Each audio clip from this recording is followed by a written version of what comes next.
No, really good to get you back on the podcast and kind of chat a little bit before really things start getting really too busy within the bodybuilding world. And, we can kind of talk about, what's upcoming and things like that, kind of your role within the NPC Texas. So it's really cool to get the opportunity to talk with you because I don't know if I mentioned before, but really this is like my first full season in the sport of bodybuilding as far as just like being within it, not even being a competitor, but getting to kind of see how like it starts to, how it ends. Cause I kind of got the middle to the end last season and it was really an experience for me. So kind of getting a little bit more of like the fine details, the nuts and bolts, how things really work, the people within the sport.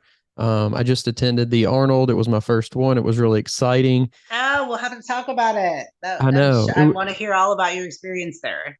it was great. And so to get things started, though, let's kind of recap a little bit about you for people who didn't watch our first episode. And I'll put the link to that down in the description. So if you didn't, go back, check Sure. that out. It's more in depth on your journey, your experience, but kind of give us a little bit of recap of kind of like who you are and how you got into the sport of bodybuilding as well as where you are now.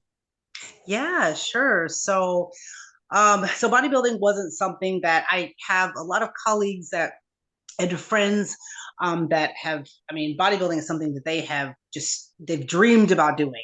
When I was a teenager, out of college, I've lifted weights. I've dreamed about being a bodybuilder and getting my pro card. That's been the ultimate goal of mine. I in college as a teen, I didn't even know what any of that was, right? So I was an athlete. I did dance. I did track and field. So for the majority of the time, I was an athlete. And there was a weightlifting component to that, but it wasn't like, okay, there's a weightlifting component, and then there's also this really, really, really strict regimented diet component to it as well, right? So you're going out there, track and field, you're going out there, you're running, you're doing what you need to do. Okay, you go into the weight room for a little bit. But in the grand scheme of things, I'm eating whatever I wanted, right? There wasn't someone saying, hey, 24 hours a day, 7 days a week, 365, this is what you need to eat. That wasn't even, that was something going into this that was completely foreign to me. I'm like, what do you mean people eat 6 times a day? Like, what do you mean people are eating like this much meat, right? Like, I'm just eating like whatever feels good. Like, I'll have a burger, I'll have whatever, things like that. So the concept of bodybuilding and what it all entailed was completely foreign to me when I got into it. So coming out of all of that and finding bodybuilding in 20 I would say I really got serious about it because I did a bunch of different things before that, but then I really got serious about bodybuilding back in 2014 in January. And so I started researching coaches, things like that, what everybody generally does when they're starting out, which they should do, right? Research coaches. How are they? Word of mouth, right? How are they with their clients? Are they attentive? Do they pay attention? Are they giving out the same thing to everybody? You want to be aware of those things. So researching in January, and then kind of pinpointing and locating a coach in June and saying, okay, this is what I want to do. What do I do going forward? Because I had no idea, right? No idea. And so locating that coach who was great, really was in tune to the sport, right? You've got coaches who are like, yeah, I like doing it, but then you've got ones that are really in tune to the sport and people's bodies and all those different things. So locating that one in June, and then did my first show in December of and it was kind of at that point, though, it was still kind of a bucket list thing. It was still kind of okay, well, we're just going to try this thing out and then see how it works. And then come December of 2014, we did relatively well, for someone who still wasn't taking it as seriously, right? So we did relatively well. And I was like, gosh, you know what? We're just gonna, maybe we'll do another one. Because for me, it was fun. It was fun, right? Okay, yeah, it's stressful, that type of thing. But for me, it was still a lot of fun. And so I was like, okay, well, let's try this again. It was still fun. I'm meeting a lot of people. I'm getting to know the industry a little bit more. I'm like, hey, maybe I want to go a little bit further. Let's just see. There's not going to be any harm in that. So we keep it moving. September 2014, 2015, we're like, all right, let's see what we can do on a national level, right? So from there, we go into people always say, they get mad at me for saying, it's not nationals, it's not this. We go to Miami in November. And then we do relatively well there, no pro card, but very close. So we're like, you know what, we're going to put all, and at that point I was like, all right, this isn't something I tell people like, hey, this is just something to just throw into my lap, which it did, but I'm like, okay, this is something that I'm really passionate about, and something that I want to continue doing and grow with. And so it's like, okay, we're going to put all of our eggs in this one basket, go to USA's in Vegas. I don't know if it's still in Vegas at this point, but in Vegas, end of July, and we're going to do this thing. And so there, we got the pro card, one of the most amazing experiences of life, right? You say, people are like, hey, what's your biggest accomplishment? Right. You just like graduation from college, you have kids, you do this, you do that. But I can say that was one of the top three. I will say that times in my life was getting that pro card in Vegas, because there were people that from different cities that were there to support you, right? And that was a time, and I'm not on stage right now, so I can't say one way or the other. But for me, that was a time when the bodybuilding industry, it was really extremely family oriented. I mean, we were planning shows around. This sounds silly, but like what your friends were doing, what your peers were doing. Like, hey, let's do this show together. We're gonna have a good time, because it was still a lot of fun. There wasn't any other things that you really had to think about, at least for me, other than having a really good time with it. So with that said, I just continue to keep competing in that instance. Hey, I'm having a good time, and then so from there, we went to the Olympia in 2017. This was eons ago, but that was such a blast. I got to compete with my best friend in figure, so I got my pro card in figure. I'm talking a lot, but so figure. I started out in figure. I didn't do anything else. I didn't do bikini. I didn't wellness. Was not around at that time. And so figure is what I started with, and that's what I'll end with. Should I step on stage again? And I've loved it. And it's something that I've really built into my lifestyle, right? So while you're competing, you're like, oh God, who wants to eat out of Tupperware? And, who wants to do all of that stuff? But just in the back of your mind, and just not even thinking about it, it's something that really it's really, it's all encompassing, right? So I'm constantly thinking of how much protein I'm eating while I'm not counting macros.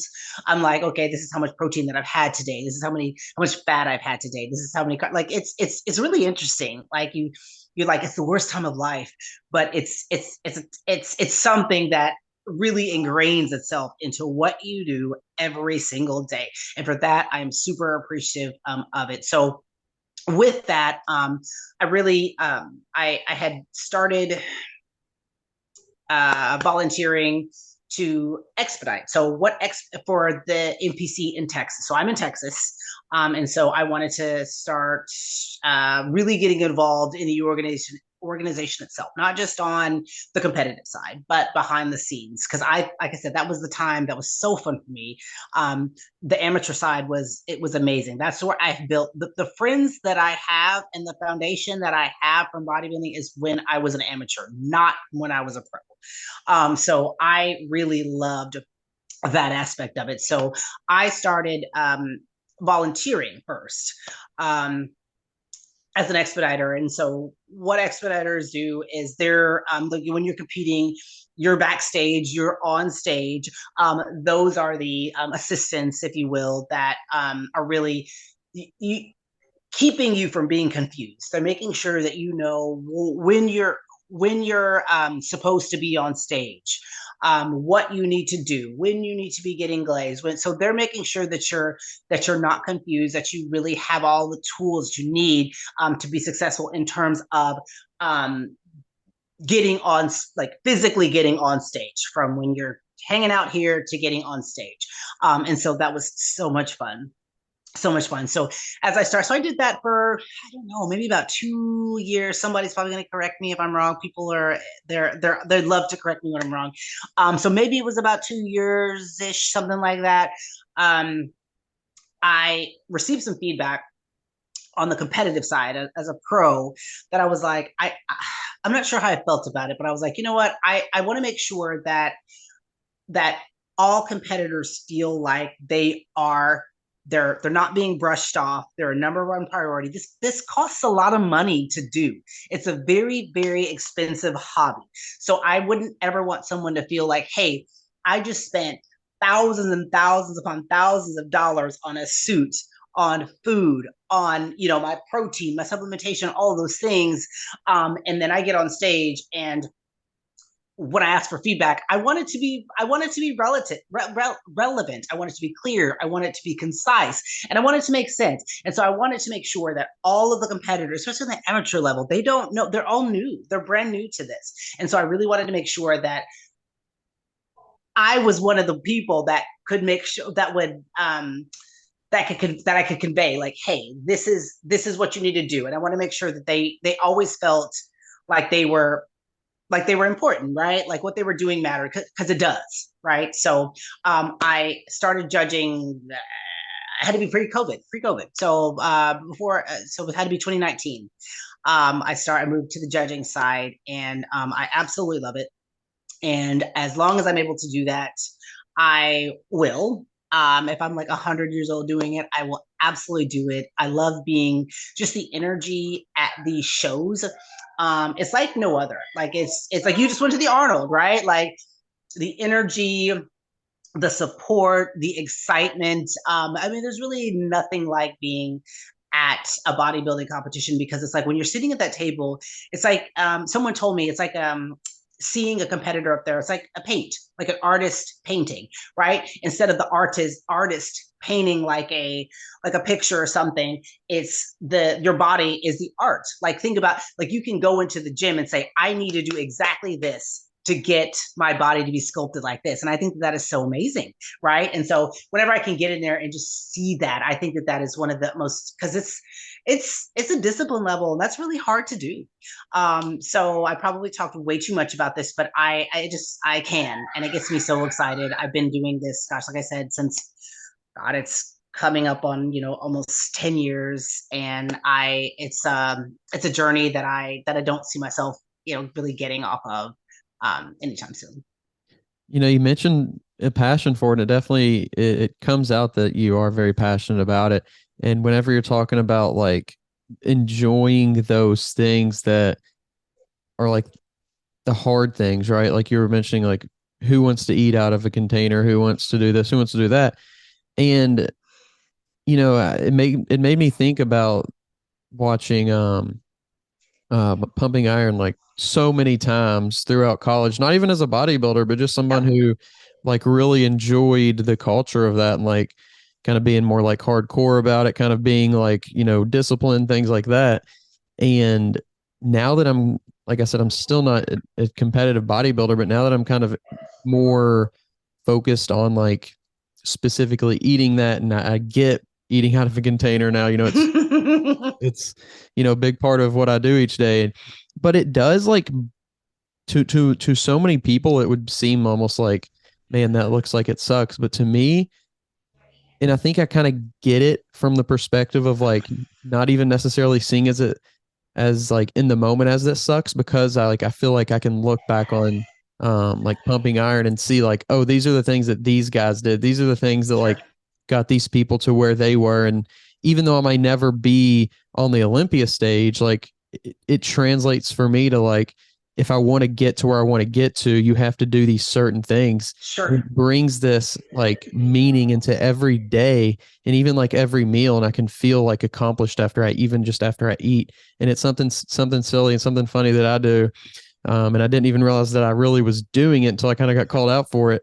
Every day when I come home, I have like 2 meal containers, and I'll just sit them on the counter and I'll stack them up throughout the week. And it was just this thing for me subconsciously, that it was that visual representation of just like that buck, getting that thing on the counter was checking off that thing that each day. And it just, there it is. like I said, it brings me that sense of just accomplishment, fulfillment, and meaning, I guess, to each day, where if I stop doing this, and eventually eventually we all stop doing to some degree, right? But it makes me wonder, like, what's that thing going to be? What do I put into my life that does bring me this much meaning and this much purpose? And I think that is, for me, where the passion does come from. So, no, like I said, it got me thinking. And when you mentioned that passion, where do you feel like, though, that passion comes from for you? Because like you said, it wasn't this lifelong dream per se. It was almost like this thing you mentioned you almost stumbled into in a way. So where do you think that passion is that it comes from for you? Do you know what? And I think that we kind of touched a little bit about this the last time we chatted. And for me, like, this is going to seem weird. It really is going to seem weird, but it's I'm a, I say that I'm like, oh my God, I'm not a people person, but I really am. And I think, and so I came around in bodybuilding in a time where it was extremely family oriented. I mean, other, other people have different, opinions on things like that. But for me, it was an industry that was very welcoming. Right. And I made a lot of friends, a lot of connections, and there was a ridiculous amount of support on all ends of the spectrum. And I was just like, I've never, you know what I'm saying? Like, I've never experienced something like this before, like where it is yeah, it's a competitive sport, but on the other side of that, I mean, there's so many people there that are so encouraging of what you're doing, how you're doing it. Hey, you're doing a show, great. I'm going to physically be there to support you. And so, number one, I can say that it was how I felt that really that where the connection was, right, with the sport. And then I think the passion kind of came along as I built that into my lifestyle. Because people will be like, well, how do you, well, yeah, okay, you haven't been on stage in a while, so like, where is that like motivation coming from? Since it's not like there's a show attached to the like a goal. You know what I'm saying? Like, hey, there's a show in August, and so I'm attaching motivation to that.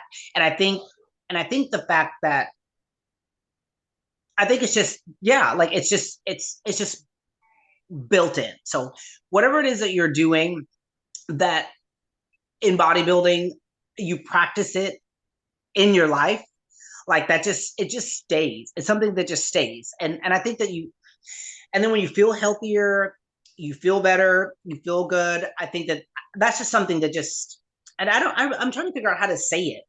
Because at that point, I don't know if it's really like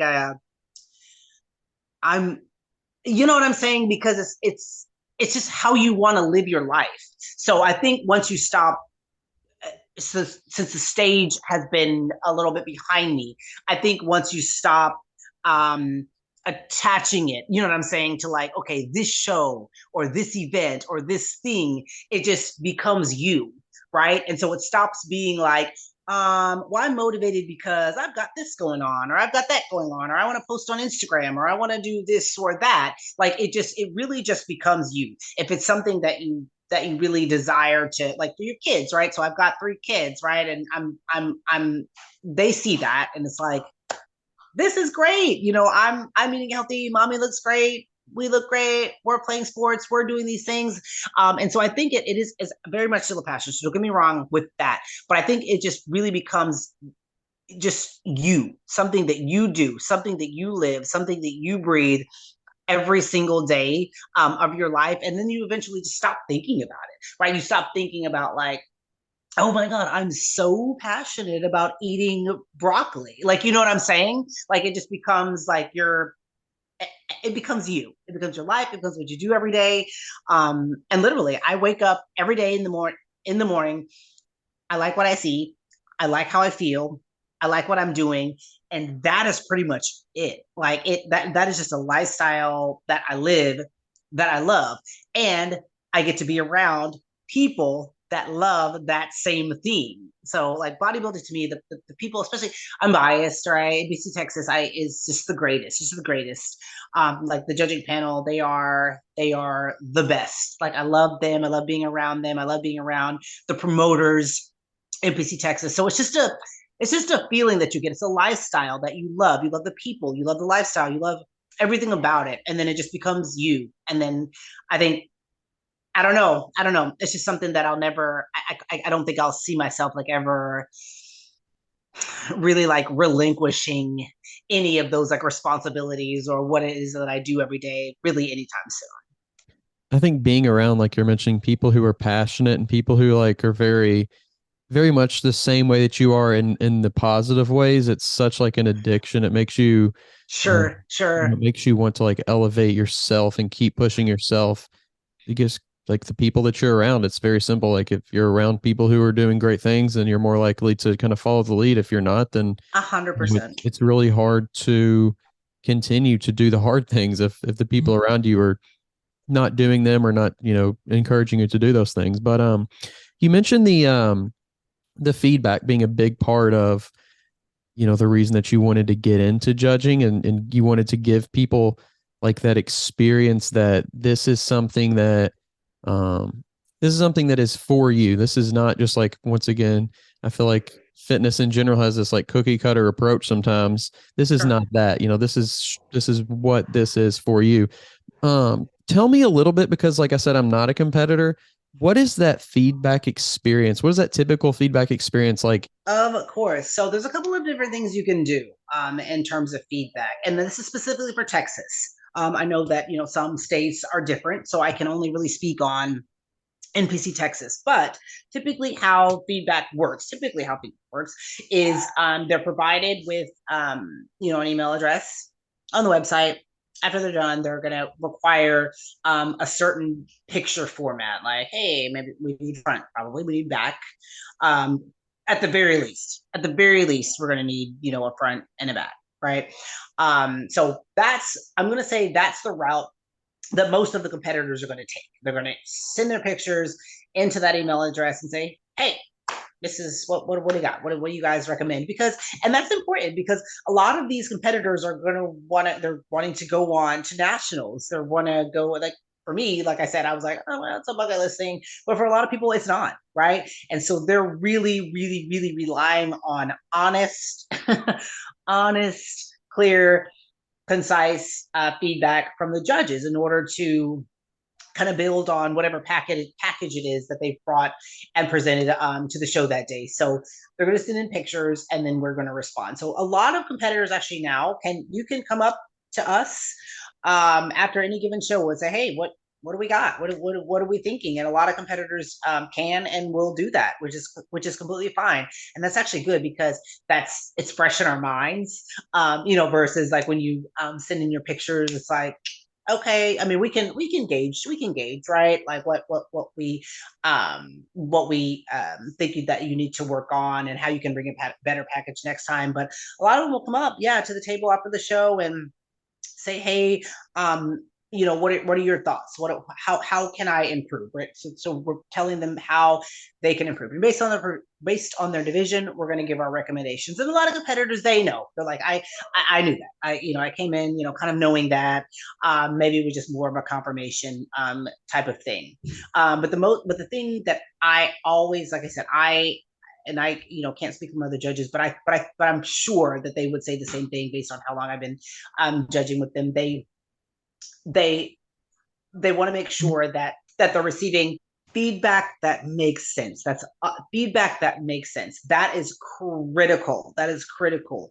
And now it's also important to remember that you do a show in Texas, you've got one panel.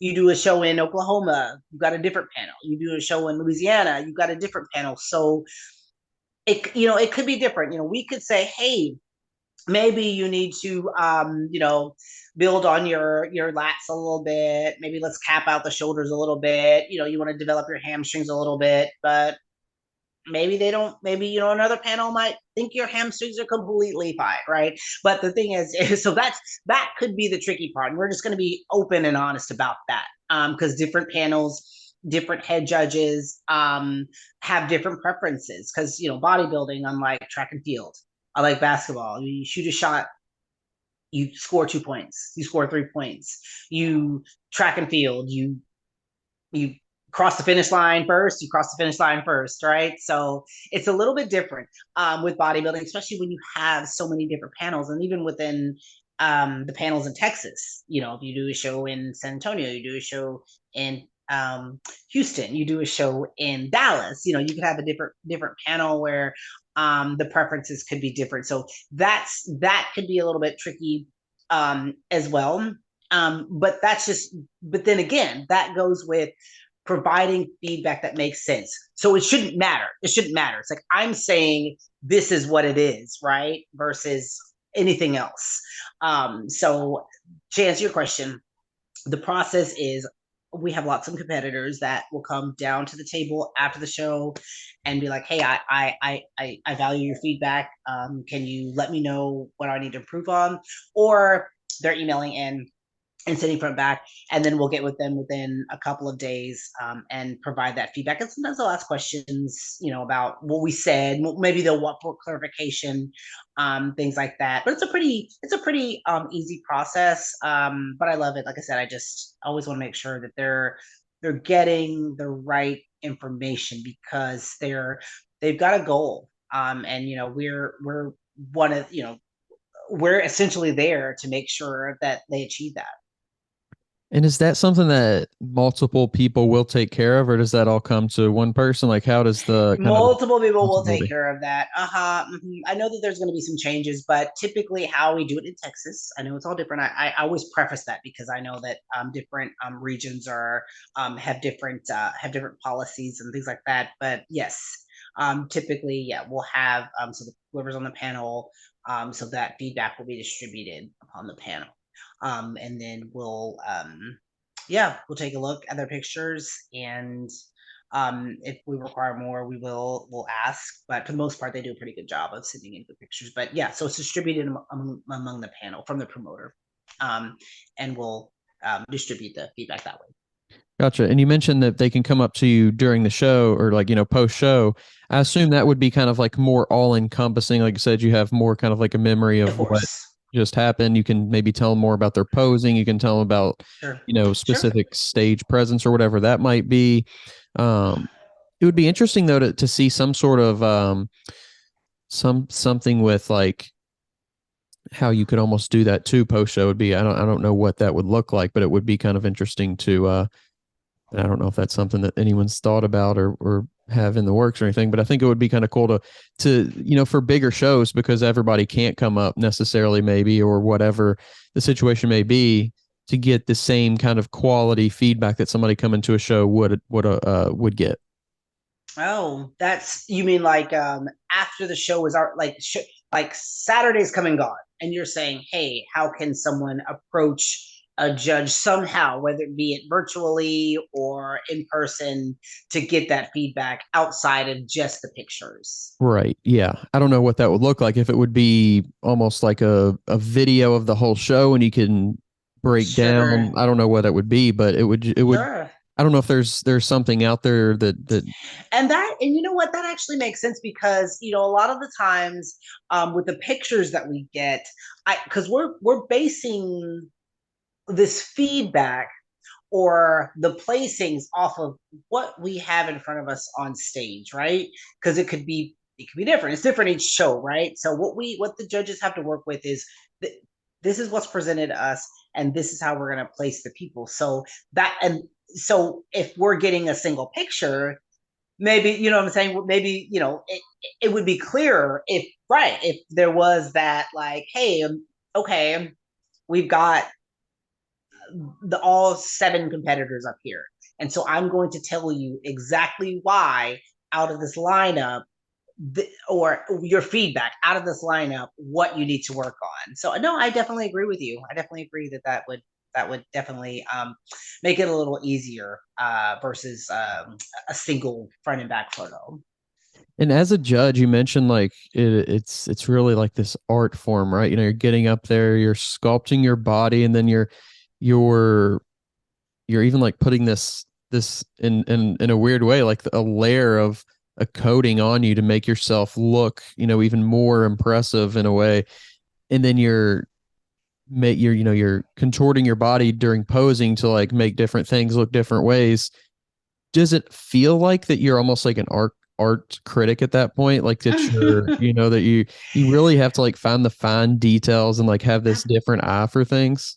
For sure, because we just had an NPC workshop on the blah blah blah 11th, I think March 11th here in Dallas, and I was just talking about that same thing to the you know, the attendees that were there, because it's like, because bodybuilding isn't just, it's not about, I mean, obviously, of course, it's 70% about your physique, but for the most part, or a lot of the times, your competitors are going to be looking pretty good, right? Pretty good. So they're a lot of them are going to have you know, definition. They're going to have you know, muscularity. They're going to be conditioned to some degree.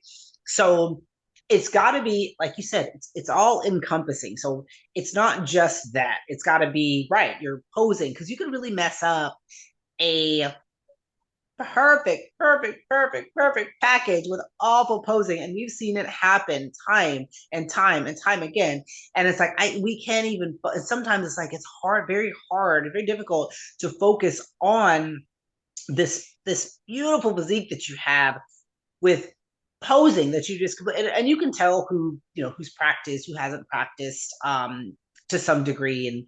And that's part of bodybuilding. It's not, it's that's part of it.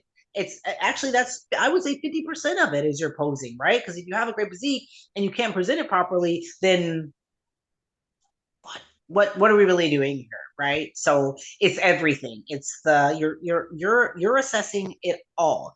You're assessing conditioning, you're assessing muscularity, you're assessing density, you're assessing makeup, you're assessing hair, you're assessing posing. And so it's that all encompassing, because, you know, some people are like, well, why didn't I? And, you know, if you have two identical, if you have two Tonyas up there, and, you know, this Tonya is, you know, looking down at her feet, she's not displaying confidence, looking unaware, you know, maybe her tan is too orange. And then you've got this Tonya here, that's perfect. Like, we as judges, we're looking for, if everybody's up there looking great, we're looking for, where are those flaws? Where are those flaws? And we're looking for those immediately, right? So when you go up there, you're thinking of yourself, where I got to make sure that these flaws are eliminated to my best ability, right? I got to make sure that my tan is great. I got to make sure that my hair is on point. I have to make sure that I look great, right? I'm conditioned to some degree, because all divisions require some level of conditioning. Let's be real about that, right? And some degree of muscularity, even, you know, bikini division or something like that. So we're looking at it all, right? So if I'm a competitor, I'm looking at myself in the mirror, and I'm working with my coach, and we're like, how are we eliminating these flaws that, you know, they're going to be picked apart about, right? Because that's where it starts, right there. And so, like you said, we're assessing everything, and competitors that think that it's just physique, they've got it wrong. As an athlete, how much of the non-posing, non-physique things do you practice? This podcast is sponsored by Smoking Gun Coffee, a veteran-owned coffee company that strives to give back to those in need. Don't forget to use code TWR10 for a 10% discount at checkout. If you're tired of searching for a coach or trainer, somebody who knows what they're talking about and has experience, make sure you go check out the new Coach's Corner on weightroompodcast.com. You can find quality, qualified coaches to help you achieve your goals, whether that's in bodybuilding or just general fitness. Stop wasting time and start achieving your goals today. The link to the Coach's Corner is down in the description below. So I said that, like, like 5 minutes ago, like, it's 70% physique, which maybe, but now I'm thinking more like 50-50, because like, we've really seen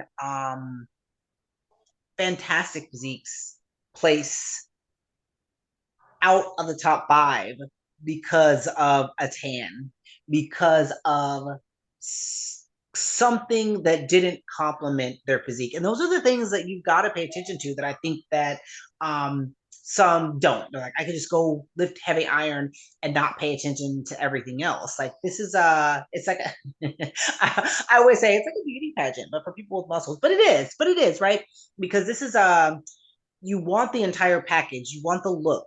You want I mean, because if you think about it, if you're wanting to go on to the national shows, you're wanting to go on to the Olympia, that's what they want. They want that look. They want someone that representative of the sport, somebody who's going to represent the sport very well. And that 100% includes your look, the entire look that you present, and not just your physique. Like, you just went to the Arnold. Like, when you look at those athletes on stage, I mean, that is the look, right? I mean, they're not going to have a ton of tattoos. They're not going to have a ton. I mean, it's just, we're just being real, right? They're going to have an overall clean, muscular, great look.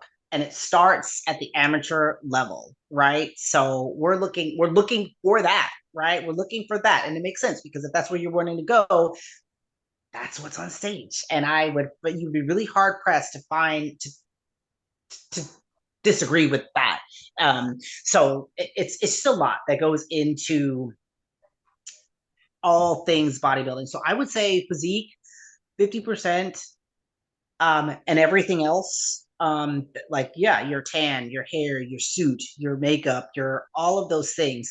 I mean, and let's think about it. It wouldn't even be an option for you. Like, okay, this makeup provider, this suit provider, that wouldn't even be an option if that wasn't something that was like a really big deal, something that was that we're looking for, right? So that's those things are, I can't stress those things enough, because if we're sitting there and I'm like,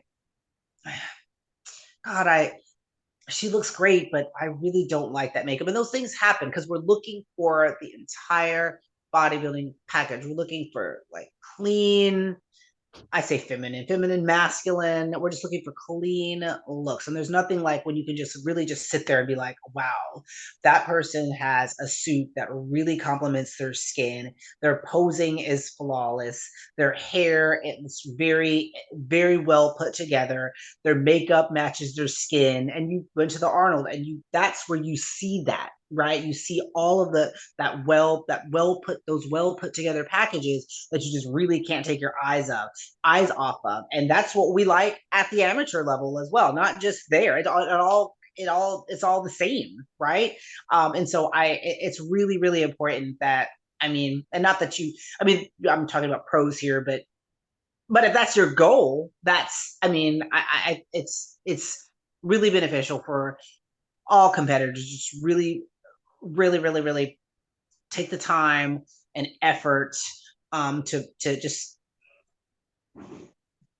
think about, that putting together that clean, well put together package that you see, like, on the Olympia stage, or you see on the Arnold stage.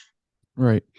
And as a judge, do you think that the things that are, outside of the physique itself, how much do you think of that people put into where they do place somebody? How much do you think that is cultural, and that changes maybe over time? Maybe like in the 90s, this wasn't really that important. Now it is. And then maybe in 10 or 20 years, we won't see this as that important. Like, how do you see that evolving? Sure. I'm certain that you're right. Because with most things, there's like an evolution of sorts, and bodybuilding is obviously no different. I know that when I started, obviously they were still looking for those types of things, but I can just base it off of like right now. That is a big part. Those non-physique things are definitely a large part, and it definitely could change. It definitely could. Based on maybe I see where you're getting at. I know that we get competitors say all the time, like, well, people are getting bigger, how am I supposed to do well? And then with getting bigger comes some, a lot of physical changes. So, that could change as well. Maybe I can't say yes or no. But it absolutely could. Yeah, just based on maybe some of the directions of some of the different divisions, potentially, you could say. But right now, I think that we're right now, as of March 14th, at least that's what I prefer. I can say I really prefer just a clean, like let's take figure, for example. Like I just prefer, my favorite division is just a clean, put together, pretty package, like it's the aesthetics. Like when you say aesthetics, that's all of it. That's your hair, your face, your body, everything. And bodybuilding is that. It's aesthetics. And that's not just your calves or your traps or your lats or whatever, to me. So I feel like that's how it should be, and how it should continue to be. But I'm one person, so only time will tell. And it's also, your attitude and your how you carry yourself too, right? So it's almost like a job interview in a weird way. It's like, how can I make this person like me? It And is. How funny. how do Yes. I look? How do I present myself? And is that something that appeals to these people? And I It think is. it's so weird because you're going up there and it's this whole journey about yourself. And then you on the last, on that day that you're working towards it, all of a sudden kind of becomes like, how can I make this person see me? Mm-hmm. And that's it. That's it. And that's your aesthetics. How and we talk. And when I say we, I talk about in Texas, um, staff particularly. Right. How can you make the person see me? And it's that, like, how can you make that person put the pin down? And for me, it is confidence like no other. I'm like, man, that person has, and I don't want to say perfected because we can always improve, but that person has essentially perfected the craft to where to me, they're up there, looking like a professional. When somebody puts that much into it, that much practice, that much work, that much time, that much effort, you can't really do anything but respect that. And you can see that comes through the competitor, and we see it all the time. And I can guarantee that person with the confidence, and I wish my other judges were here, they would not disagree with me. That confident person is almost always in the top call up, almost always. I will say that. Yeah. And if not, I feel like that's the kind of person that will eventually will get there because they have the Mm-hmm. confidence. Exactly. So being an expediter, having that experience, when you first got into that, was there any I don't want to say pressure, but was there any like nervousness or anxiety from you at all about like having that new role and kind of like taking on that responsibility of all these athletes?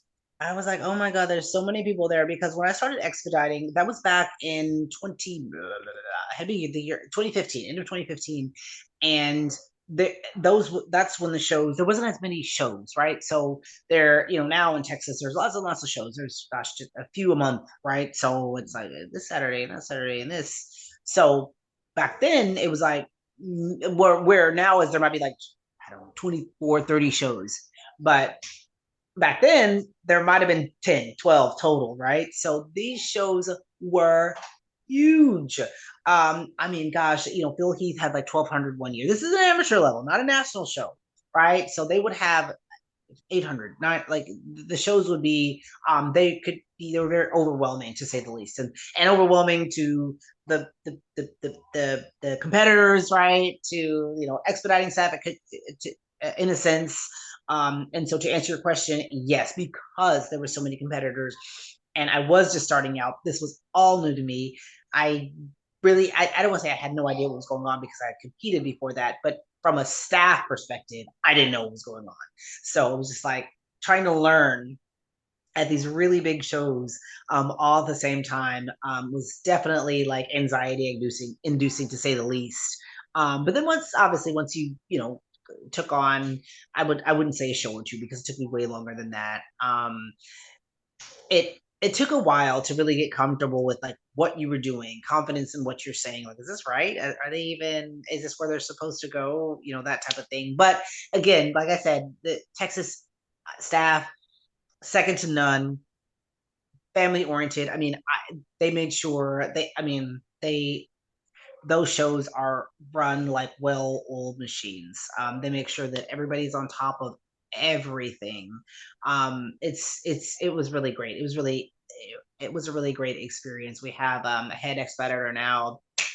His name is Jason Ramirez, and he's great. He's been the head expeditor forever, and he's great. And I'm still like, I got questions about this, and he literally knows everything, and he's great. So I was never like at that level of expediting, but yeah, a lot. It was a lot because the shows were so huge, but obviously that wasn't like a deterrent, right? Because I was just like, I want to do more. I love this. This is great, right? So it's like, I want to stick around. I want to do more. And a lot of it has to do with like the promoters, how the promoters like treat their staff, judging and expediters, and looks at Texas promoters, Texas staff. It's great. And I say all of this, right? Not having worked for any other region, but I can say that my experience is, on any level, working for Texas NPC has been amazing. And having that many people at a show and multiple shows, numerous shows, did you have any weird, crazy, wild experiences, just being an expediter? Is there anything that sticks out? I think so. The funniest thing was like this one competitor. I forgot. I think she forgot. You're in the zone. Maybe sometimes you're depleted of a lot of things that day, like a lot of things, right? Let's just be real about that. And this one competitor, I don't know if somebody said something was wrong with her top. I'll never forget this. And she was like, oh my God, I need to fix it. And you can tell she was really disheveled. And she's like, let me fix my top. And so she took the top off and started fixing it. And that wasn't like when I kid you not, you're not supposed to swear, but if I could, I would. And started fixing the top. So I think she was just really like just trying to fix, like maybe she thought she was in the bathroom, maybe she was nervous, but the top was off and she was like fixing the top. And when you're backstage, there's male competitors, there's female competitors, there's male staff, there's female staff, there's male coaches, and so that was a little bit a lot.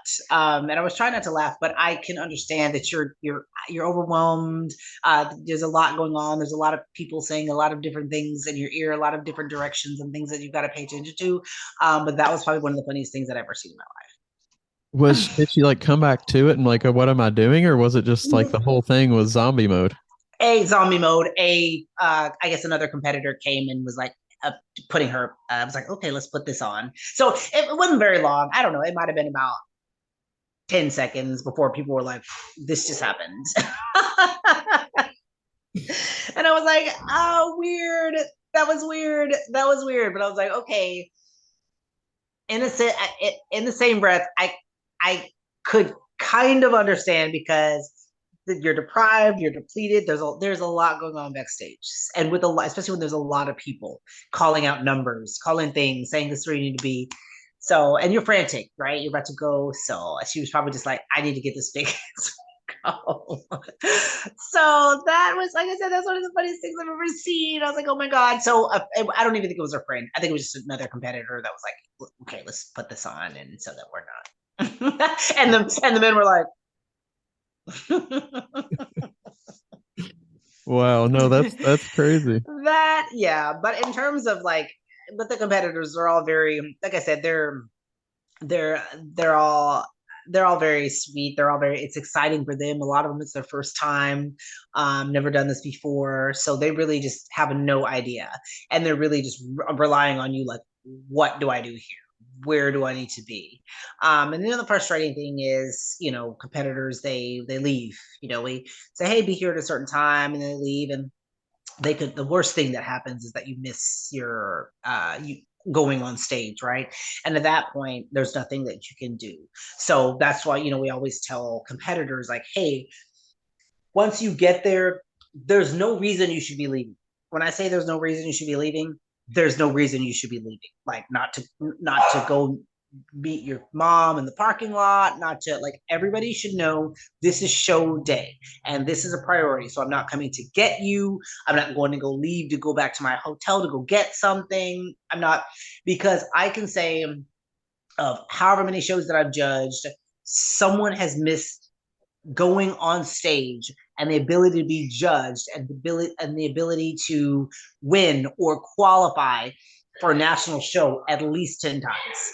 at least.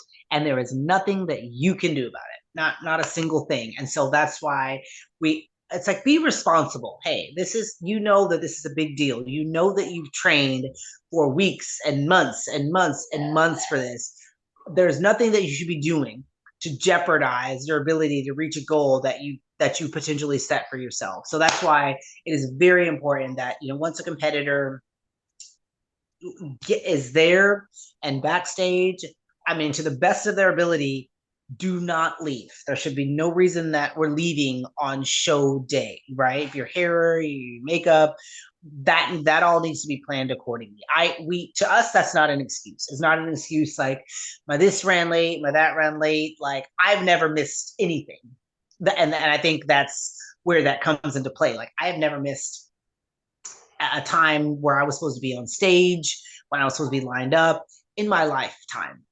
So I'm like, hair, makeup, all those things are not ever an excuse to me to miss those things. So we just need to be prepared.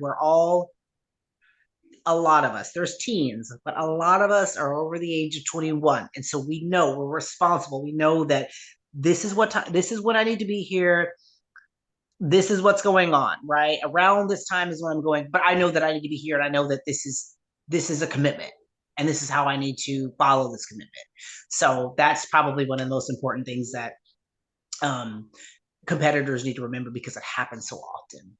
Yeah, it's crazy. And, you know, having so many more shows now, like you were talking about, compared to even just a few years ago, what has that done? And what do you think that maybe, because more shows obviously is a good thing, you know, you would think like more shows, more people are interested in the sport, more interested in competing, you know, like, so it seems like it's definitely a good thing, but is there any drawback to more shows versus less shows? You know, I would say yes. And the reason I say that is because, you know, I had competed in a time where there was not a lot of shows, right? So when, you know, I'm on stage, there's, you know, when I would be on stage, so let's take USA's, right? When I competed for my pro card, I mean, there was a minimum, we were stacked with like bowling pins. I mean, there was a minimum of 40 people up there. Like, you know, it was just a lot of people, and it was super, super, super competitive. Super competitive. And now I feel like maybe with there being so many shows, and this isn't a knock against anything, but with there being so many shows, maybe some of the competitive nature could be lost, because it's like, you know, you have maybe you have 6 people up there competing. Maybe they're not ready, maybe they are ready, you know what I'm saying? And then, like, okay, well, I'm not ready, I'll do another show, and there's another show in a week where there's another 6 people, and maybe they're ready, you know, maybe they're not ready. Whereas I felt like, you know, back in let's take 2015, 2016, where there was just, you know, a select number of shows. That's it. That's it. Okay. If I don't hit this show and I'm not ready at this show, I gotta wait another 3 months for another show, right? Versus like, okay, well, I'm good, because I've got another show this next Saturday, and then I've got another show that next Saturday. So I feel like when there were more shows, I don't know. I just felt like that competitive nature was really spot on. And people, don't get me wrong, people look great. People look wonderful now. The competitors look wonderful. They look amazing. But I feel like when, you know, when it's like, hey, you've only got a couple of shots to nail this and hit this. I mean, you saw those competitors come in so crisp, and they nailed it. And like I said, it's not that they aren't now, but with the limited amount of shows, they were like, hey, I've got to nail this to be able. And even the national shows, you know, they've got more national shows now. They've got, you know, the Masters shows, they got the more, you know, national shows, and so that's more, you know, opportunities for you to get the cards. But, you know, back in the day, like, you'll hear Branch Warren say, like, really back in the day, you'll hear them say, like, I had one shot to get my one opportunity to get a pro card a year, right? A year. So I had to come in looking like a beast, a freaking beast, right? Versus like, okay, well, I can get this here. Maybe I have the opportunity to get this here. So I do feel like more shows might give the opportunity to be a little bit more lax in physique, maybe. And I just say that because I'm comparing it to like back in the day, really back in the day, to where those opportunities to get pro cards and advance and qualify were so limited that you had to, I mean, you literally were like not killing yourself, but you were like, there is no room for error here, not a single bit. Yeah, I'm a huge fan of like the old school guys, and at the time I didn't know it, and very recently did learn it that there are more shows now to like have that opportunity. But you really do when you learn that you understand like, oh wow, these people have this different hunger for the reasons that you're mentioning. Like it is that one shot per year to Mm-hmm. like it's so hard to imagine even like almost any other circumstance in your life where you really truly only get one chance in a year to do something. I don't know. I like it both ways. I can't say I like it one way or the other Sure, more. right. So I'm just like, yeah, right. But it is a difference. It is 100% a difference. Yes, But absolutely. I think it takes away a little bit maybe of like the insanity of it in a weird way. Right. Yeah, Like you were yeah, saying, like yeah. people would literally like go crazy like trying to do one more squat because that would be the difference between this year and Mm-hmm. next year maybe, or like it was just I feel like almost a different time. It was a different state of mind in a lot of ways, True. Absolutely. listening to the old But it school. was. Yeah, absolutely. Absolutely. So, looking into kind of like the next couple months and stuff, not necessarily the whole season. That's a lot to grasp, especially like you mentioned in Texas when you have a ton of shows. But like, what are some of the big shows and big things? Not just the shows, but also some of the opportunities for maybe education and things like that coming up here in the next month or so, 2 months. Yeah, so we have a really big kind of a workshop, a free workshop here in Texas. It's on March 25th. And actually Tyler Mannion will be there. It's here in Dallas, and I think the NPC USA Texas website has all the information. But right now we're having a lot of official workshops. Like we just had one this past weekend in Houston at Level One Fitness. We had one like 2 weeks before that at Destination Dallas, in Dallas, obviously. And then we had one before that in McAllen, Georgetown. I know we have one more. We have one more, and I can't specifically remember those dates, but those workshops, and you can get all of that information at NPC USA Texas website. They do a very good job at posting all of the official workshops, all of the official posing clinics, and we typically have quite a few of those prior to the season starting, especially for the new competitors who are like, I just don't even know. Like, you know what I'm saying? I don't even know where to start with posing. I don't even know, and there's trainers there, there's coaches there, there's all kinds of people there that you can get a lot of information from. Free advice, free information about the industry, about training, about posing. And then if you want to, sign up with them, then cool. But they are happy to, and judges, we're offering, information and advice and feedback and things too. So it's a free. It doesn't cost. They don't cost anything. Our official workshops are always free. They won't ever cost, where competitors come and learn about the industry. We'll have a Q&A. They'll have pros there. They'll ask, you can ask really any question you want. And it's an amazing free resource, completely free resource, because you can talk to trainers, posing coaches, and just essentially learn all you want to know, over the course of like an hour or however long that workshop may be. So there's those workshops, and then there's the one on March 25th that I'm actually really excited about. That one, I guess that's next week. I'm actually really excited about that one because the entire team and staff will be there, and whenever we can get together, it's just really exciting and really inviting, and I just learn a lot. And so our season starts in April. So we're really excited. There's, I think, I'm trying to think of the first shows, but I know that the Kukla was like 11 weeks away. His show, he always puts on, he always has a really, really, really, really a good turnout for his shows, especially bodybuilding, obviously. That's always a good one. It's held in Plano. And then there's, some in Austin, and then there's, one in Dallas. So there's a few. April starts the season. So April starts our season. And then, that's, kind of it. So we've got those events coming up, between March now and April. We have quite a few events for competitors, again, to come just learn what they can. And why not? It's free.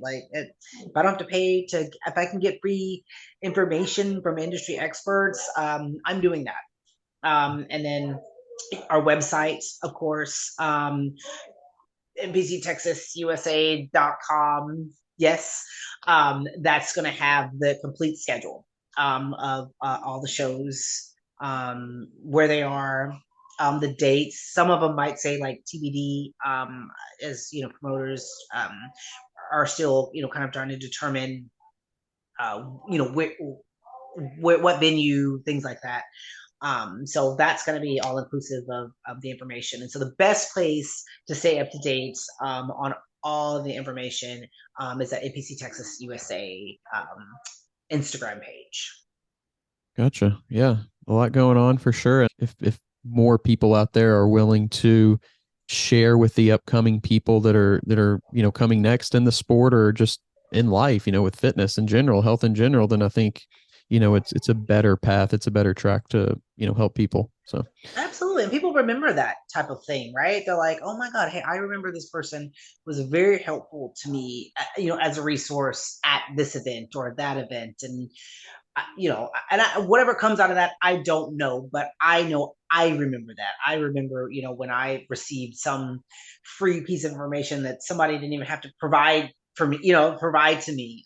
And that's the kind of thing that's like really invaluable in this industry, because you won't know otherwise. Like how would you even know what to ask? I wouldn't even know to ask that question. You know what I'm saying? If I wasn't, at the specific workshop or at this specific clinic. So I think that just any information that you can get from industry experts, because a lot of the things you don't know unless you know it. Right. So just attending things like that is super beneficial, especially to the new competitor. Something that I mentioned, or that I saw, if you want to talk about just for a few minutes, kind of promote yourself. I saw you started a new business here recently. I knew you were going to ask me that, so I brought a couple of them with me. Shameless plug. Yeah, so I was really excited about it. So it's literally like 4 months in the making, and in the grand scheme of things, that probably doesn't sound like a long time, but a lot went into it. I didn't even realize. I was just like, I was like, I'm not going to be able to do this. It's too much, but I'm so excited that it's finally come to fruition. But yeah, so I have created a supplement line. It's called All Sport Pharmaceuticals. And so how we came up with this, because I was like, you know what, you know me, I love sports, I love fitness. And I was just like, what can I do to really just help benefit both of these populations? Just something that made sense. Like what do I use? What do I incorporate in my everyday life that can be helpful to all of these people? Not just, it's like, it's one thing to like, I love, I buy clothes and stuff from people all the time, but I was like, it's one thing to do that, but one thing to really, really, really enhance someone's health. Like my dad, like he's always asking, my mom is always asking, like, what can I take for, my parents are 64. They're like, what can I take? Like my joints, my this, my that, my digestion, that type of thing. And I was just like constantly saying, take this, take this, take this, take this. And I'm just like, you know what? No, we're gonna work this out. We're gonna get this together, and I am gonna provide you with those things, because it's not like a lot of people think supplementation is just for bodybuilders, and bodybuilders are like 1.00001% of the population. So everybody, anybody who's active is going to need supplementation to not just enhance like a performance in the weight room or a performance on the football field or a performance on the track, but they're going to need that just to live, right? Just to move around their joints, their, all things. And so I created this line and, created the supplements that I was like, hey, this is what I think that is going to enhance not just performance, but just like overall health and wellness. And so I created All Sport Pharmaceuticals. I'm really excited about it. It literally just launched Monday. It launched Monday. So whatever that was, the 12th, 13th, whatever the 13th was. So yesterday. Yeah. And so super excited about it. It's been a long time coming. I wanted to do this for so long. But yeah, so we finally got started on it and launched the site, launched the Instagram page and all the good stuff. And with me, I have I didn't bring my like actual fat burners and stuff, but I brought so the smoothie greens, and I brought the hydrolyzed collagen peptides, and like I said, it encompasses not just I'm working out in the gym and I'm doing pre-workouts and fat burners and creatine and all of that, which it includes, but I wanted to make sure that it included supplementation that can enhance the overall health of the entire population, over 40, over 50, over 60, over 70, that type of thing, right? So yeah, so we started that, and I'm really excited about it. This is actually my mom's. I was like, Mom, I need your stuff so I can show them on on my podcast. But she's excited because she takes the smoothie green, she takes the CoQ10 with helps with memory, and then she takes the peptides, and then she also takes the joint support gummies. She likes the way they taste. So yeah, we started it, and so I'm really, really, really excited about it. The response to it has been, I was like, this podcast is actually the perfect time because it literally launched on Monday, and I was like, oh, yes, great, shameless plug.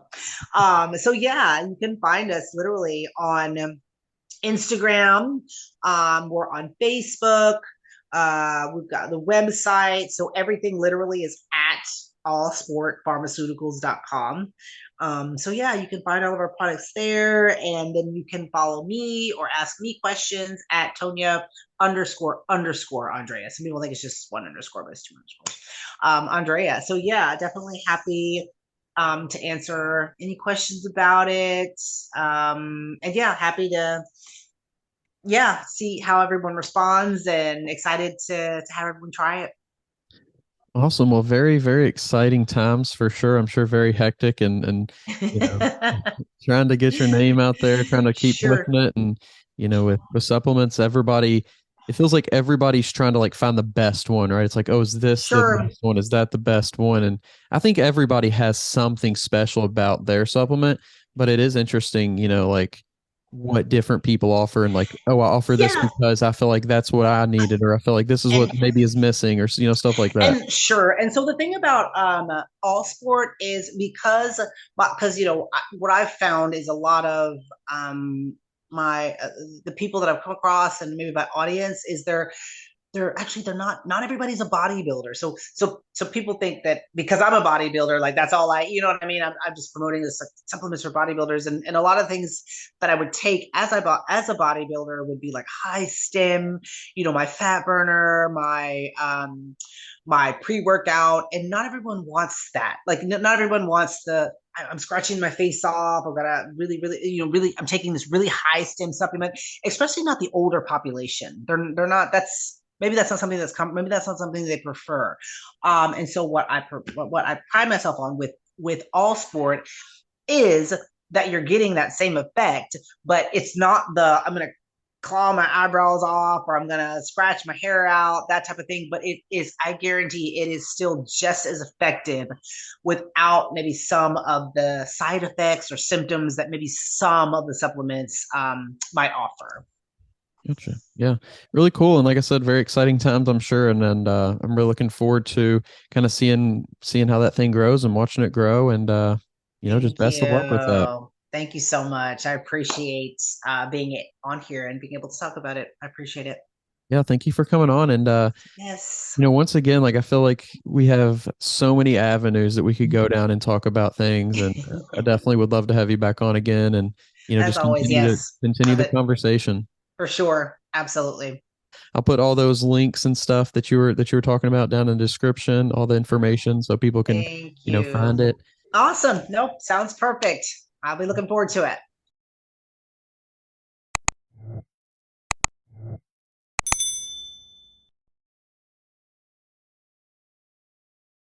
If you're tired of searching for a coach or trainer, somebody who knows what they're talking about and has experience, make sure you go check out the new Coach's Corner on weightroompodcast.com. You can find quality, qualified coaches to help you achieve your goals, whether that's in bodybuilding or just general fitness. Stop wasting time and start achieving your goals today. The link to the Coach's Corner is down in the description below.